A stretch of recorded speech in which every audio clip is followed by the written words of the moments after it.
เธอทำหัวใจของผมละลายละลายละลายละลายมองเธอสุดอีก下大雨，下大雨，又下大雨了。这雨下得好大，下得好大。Okay, let's rate these. Okay, let's rate these. Okay, let's rate these. Okay, let's rate these. Okay, y'all, let's rate these. Okay, let's rate these.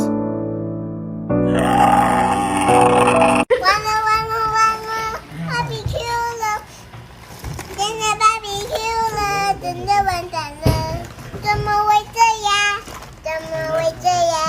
姐姐 barbecue 了，真的完蛋了。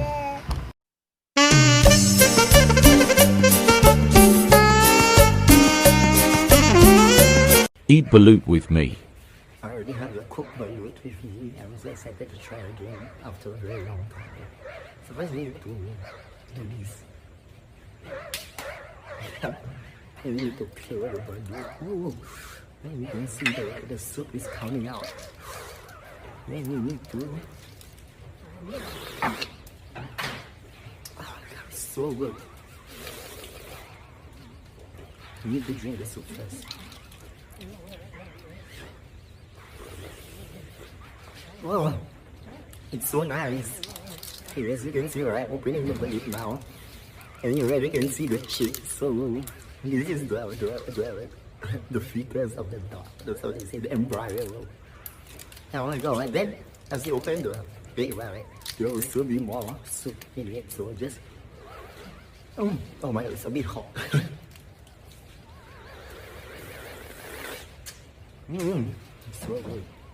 And after that, right, you have the whole balut ready. So, you have egg yolk shell somehow. You know, this hot one is called like something raw or whatever. But this is the embryo. Oh my God, I'm quite excited. So what I usually do, right, I eat the egg yolk first. For this one. Ooh, it's quite hot. Keep it the salt.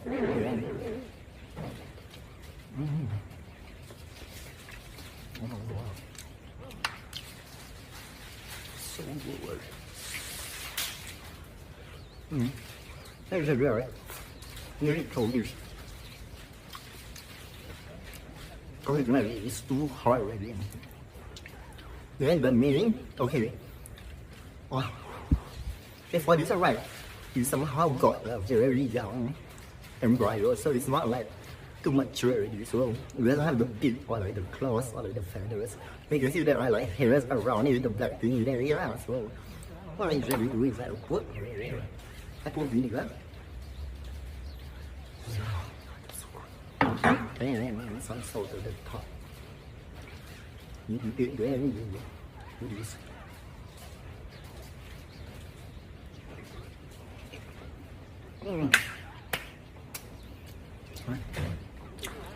So good, oh my God. Yo, I want you to try this. If you go Philippines, try it, but good. It's not disgusting at all. It's very good, I tell you. Oh my God. I'm gonna have more. So, we do the try balut or not? There you go. وإباء وإباء خلد ذكراه وهب الأجيال عزاء. Honey. Close your eyes and let the word paint 1,000 pictures. One good girl is worth 1,000 bitches. Bam. 完了完了完了 ，barbecue 了，真的 barbecue 了，真的。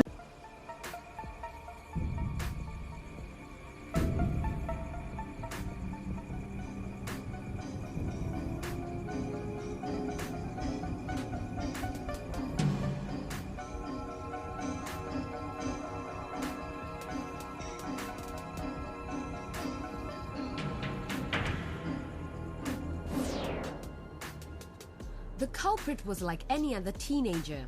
A secondary 4 student, he lived with his parents in their 4-room HDB flat. He was a quiet boy who loved spending time in front of his computer. 妈，买了果酱给你吃，吃了吃哦。The culprit was the eldest child in the family, and his parents thought that they had raised an obedient and soft-spoken son. They would never have dreamt what he did in the early hours of the morning. The culprit targeted mainly the Chua Chu Kang area where he lived. He made his nightly lootings 2 to 3 times a week. At times, he hit up to 3 flats in a single morning. Sometimes, he knew his victims were out, but most of the time, they were in their bedrooms sleeping. The culprit never entered the bedrooms of any of the flats.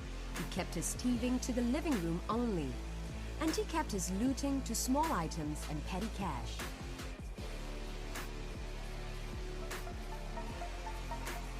He even had a system worked out.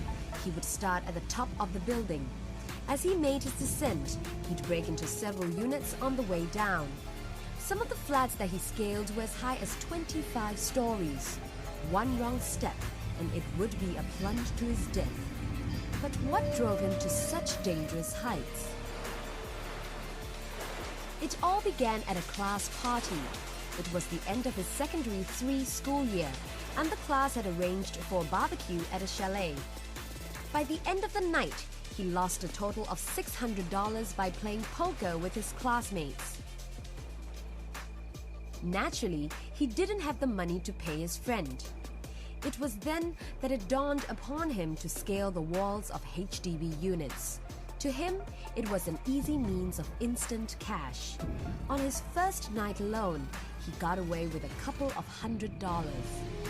As the culprit was careful not to take anything more than cash and ATM cards, his victims merely thought that they had been careless with their belongings and didn't make police reports.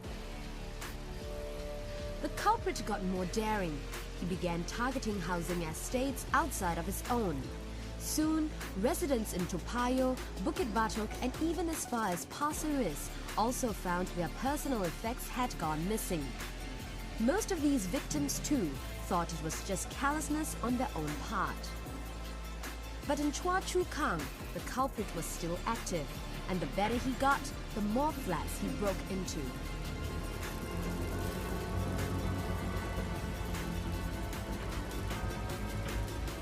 Now, reports of break-ins were getting more frequent. A pattern was forming, and the police began to suspect these were more than just cases of random theft.